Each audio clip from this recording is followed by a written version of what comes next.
I think of this game as a spiritual successor to what we did on War for Cybertron. In the timeline, it takes place pretty much immediately after War for Cybertron. So if you played that game, we're now continuing forward in the storyline, and there's no break in there. But at the same time, it's not necessary for you to understand what happened in the previous game. There are enough changes in the game that it really isn't a direct sequel. There's some fundamental changes to the way that the story's constructed. As a big example, you know, in War for Cybertron, there was an Autobot campaign and a Decepticon campaign. And you could play them in either order. And you know, quite frankly, I believe that decision resulted in some of the comments about repetition, because you could play them in any order. Functionally, we had 2 first levels, 2 second levels, 2 third levels, and then once you played through one campaign, you'd seen the tricks, you know? By having a single campaign, which is our new structure, one interwoven campaign, first of all, the story direction has changed. Instead of being an Autobot story and a Decepticon story, it's a story about Cybertron now. It's a story about the end of their homeworld, the death of their planet, the fall of Cybertron, if you will. Just cut that out, I'm just teasing. But it is truly a very different tone. It's a different story. It's it's more about their perspectives on this event of leaving their home. Our story structure is such that kind of the first act is very Autobot-centric, the middle act is very Decepticon-centric, and the final act is very Autobot-centric again. So what you're going to see is the events that are happening on Cybertron through 2 different sets of eyes, in a way that I think is going to be it's going to make a lot more sense if you aren't super deeply rooted in Transformers lore already, meaning bringing in some of those new eyeballs.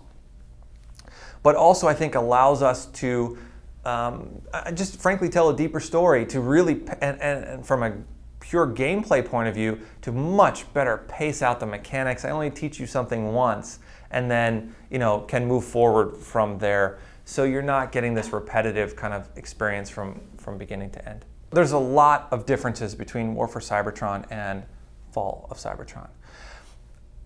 Maybe a good way to explain it is kind of one of these underlying principles that I use with the team and we've all kind of adopted, which is to really clarify our thinking.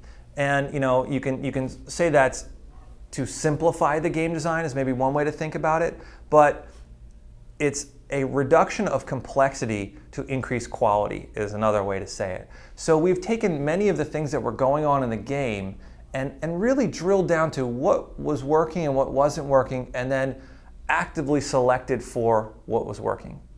At the same time, and I'll come back to some examples of that, but the other piece that's going on there is, frankly, we listened to the feedback on War for Cybertron 1, and there's some big differences to what we did. There's some major changes to the weapon system. There's a complete rewrite of the AI system. And variety is king in this game. You know, we've really turned, you know, the last game, and I think there were some very solid constructive criticisms that I was often doing the same kind of things over and over. It was by some considered repetitive. And instead of taking that criticism as, okay, well, how do we make that into, bring that up to the level of the rest of the game, what we did is said, no, we're going to make that the strength of the game. So variety, there are so many different kinds of experiences that you do, which are innately tied into what that character's personality would be and what his skill sets are, that I think variety is king in this game, as I said. It is, there is no repetition in what you're doing. We're taking you to lots of interesting places. So coming back to the simplification, or the clarification of what we're doing. In the last game, we had 2 different buttons that were your skills and abilities that you could have. And as a result, you know, you had play patterns where you could use those 2 different skills, but I think it was more tools than you needed. And it added a layer of complexity of thinking tactically that I think most people kind of just glossed over because it was too much.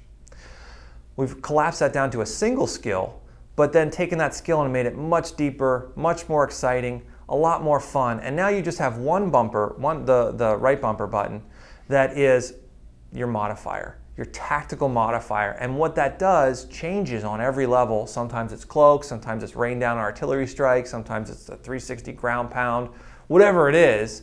That one button, because it's a simple, really well executed tactical choice, you use it.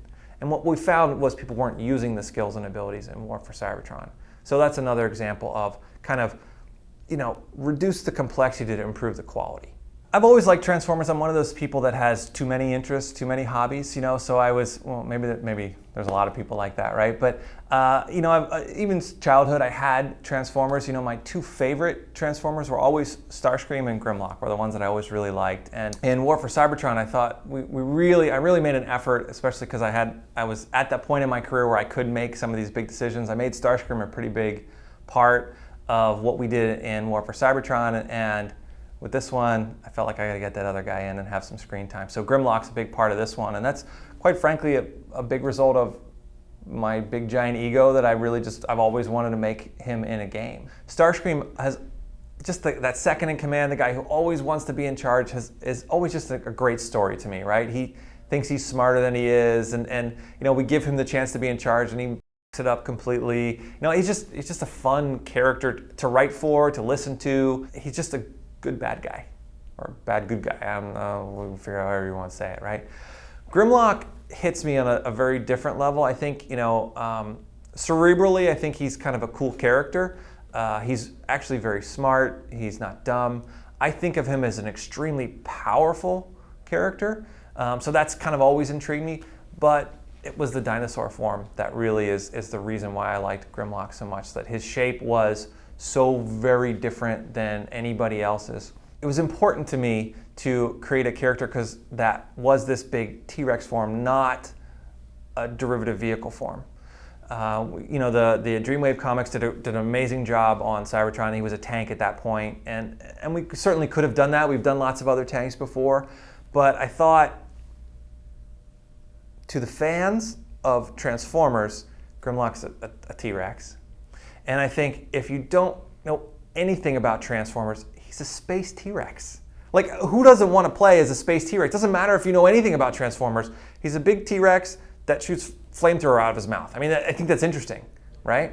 So he just fit like that. The hard part, the challenging part with Grimlock was coming up with a backstory that actually made some sense, that did not involve time travel or alternate dimensions, which is always the two key ones that everybody tends to use, right? So we worked really intensely with Hasbro to come up with a story for that, about what his backstory is, why it makes sense, and why he's an actual T-Rex.